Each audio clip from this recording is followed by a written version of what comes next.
Today, in our K-Culture Issues segment, we want to take a dive into a recent Korean film that's drawing significant interest for having been created almost entirely with AI. How far has Korea's AI film industry come, and what do these changes mean for the future of filmmaking? To answer these questions, we are joined by Jae Soh, professor and filmmaker at Seoul Institute of the Arts. Welcome back, Professor Soh, and Happy New Year. Happy New Year. Yeah, nice to be back. All right, Professor, a generative AI film is currently screening in the theaters. It is called Code G, The Beginning of Attention.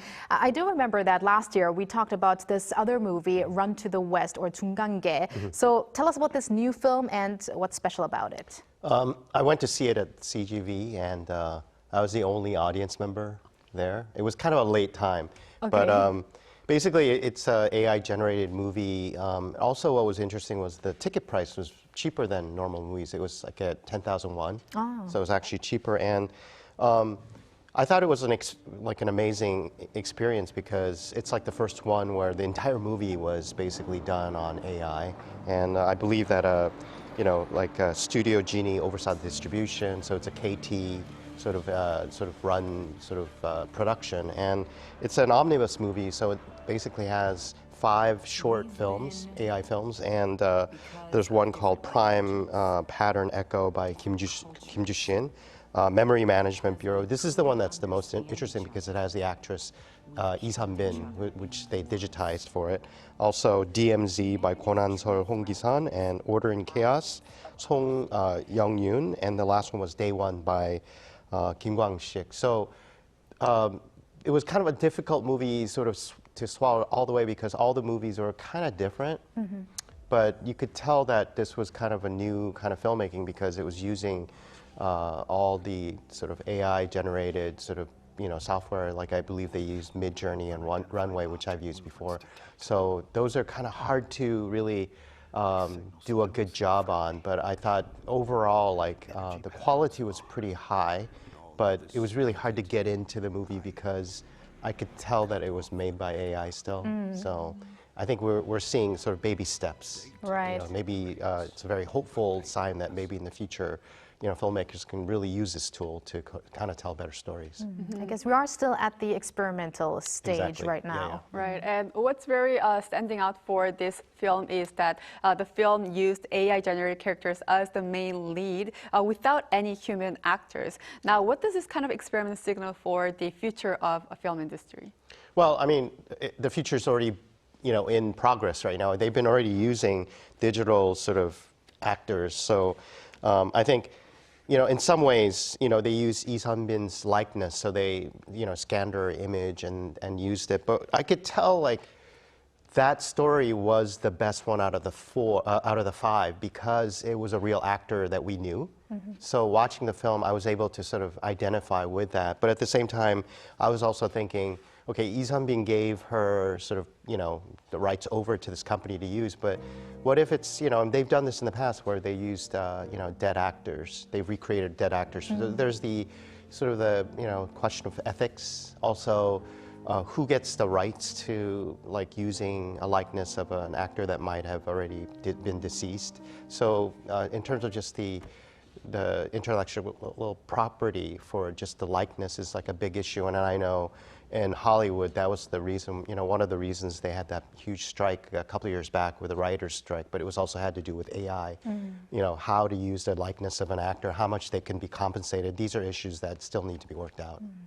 That leads us to our next question or questions. So what kinds of needs or circumstances led to the emergence of AI actors? And also going back to that debate thing, there is an ongoing debate in Hollywood also that AI may lack some human touch or warmth. So do you see this as a real limitation in AI that cannot be overcome? Right now, I would say watching Code G, I thought it was not, there yet.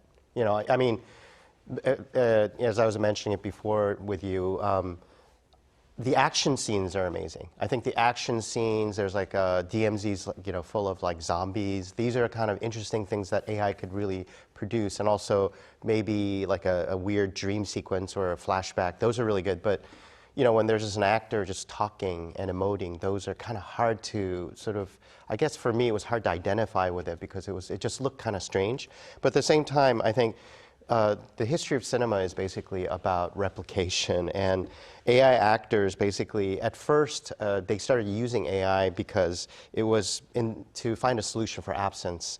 There's I don't know if you've seen this movie in 2016, Star Wars Rogue One. And in this one, Peter Cushing, the character of Tarkin, had been dead for 20 years, and they used it wasn't AI, but they used a human body actor on set. They did facial capture and extensive VFX, but this was it opened the doors for, I think now what AI is doing, which is like de-aging, voice cloning, synthetic background actors. So that's the history of cinema, which is just about like replicating something and then doing it again. So these are issues, I think, but at the same time, again, right now the technology is really not there to really get a good acting thing out of an AI actor. Still, the human actor is the best thing.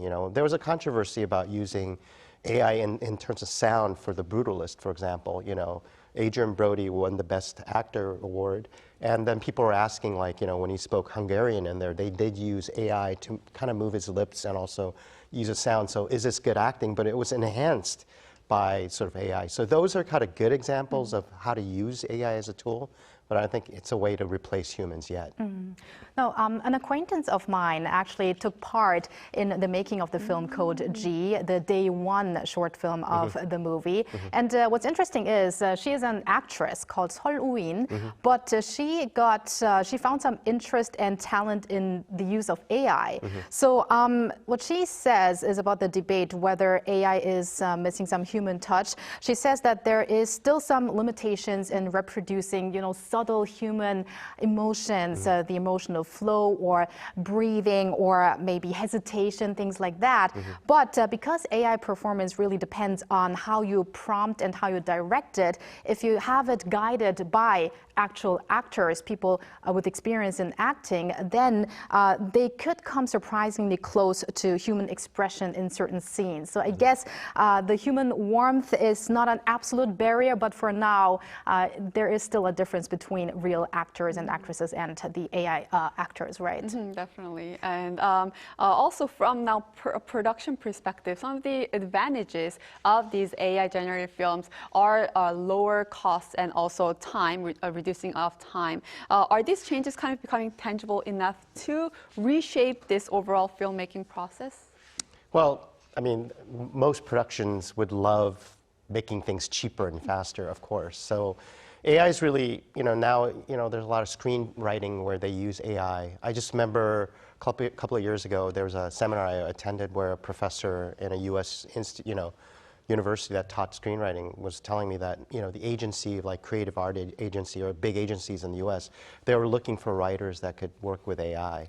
And, the professor was like, well, I have students that are really good writers.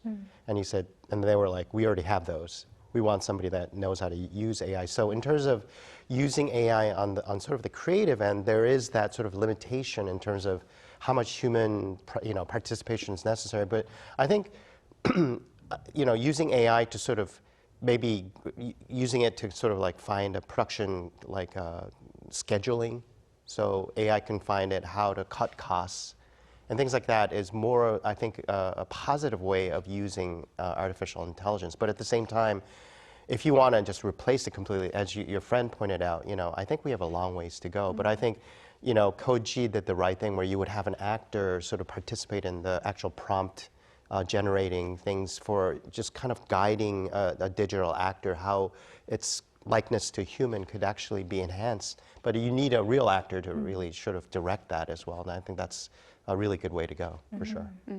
And also the AI Basic Act is set to take effect next week, starting next week, January 22nd, requiring all AI-generated contents to be labeled as such. Now, do you think this will be kind of like a plus?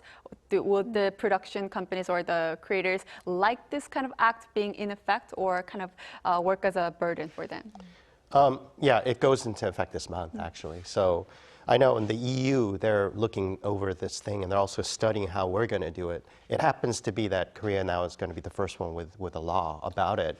But at the same time, the industry insiders and experts in South Korea are questioning whether the country may be rushing to enforce the AI regulations, especially as other countries appear to be sort of delaying it as long as possible. I know the EU is going to do one in 27. So labeling everything as AI, I think that's really normal. But at the same time, I think companies are afraid that they have to kind of show like the sort of their hardware and how they made something. And of course, a lot of companies, like I would say, taking a big giant like Netflix, they don't even share data about audience participation, for example. So I think this law is good in terms of protecting maybe the creatives, but at the same time, you don't want the act to sort of hamper also production aspects of it. And if the companies get a little nervous about it, I think there'll be sort of less productions of using AI going into effect. So we'll see. I'm really curious to see how our industry will react to this law, for sure. And from an audience perspective, Professor Soh, where do you see AI films heading? Could this become mainstream? Well, from the audience's point of view, I think AI films are heading towards sort of the mainstream sort of quietly, in the sense that whether, Koji, there weren't that many audiences for it, but I think if somebody made a really amazing AI movie, I think people aren't going to be like, wow, that's a good AI movie. They're just going to say it's a good movie. So it's going to be, if you have a really good story, you get good characters, like everything a normal movie has, if AI could reproduce that and also do it in a way that's even better than what humans do, I think that's the time when people are going to just accept it more. But my sort of feelings about AI is sort of mixed, because I think it's a tool that we could really use. I liken it to sort of like when film was all silent movies and then sound film started. So we have to kind of look at it like that instead of it's a solution for the future of cinema.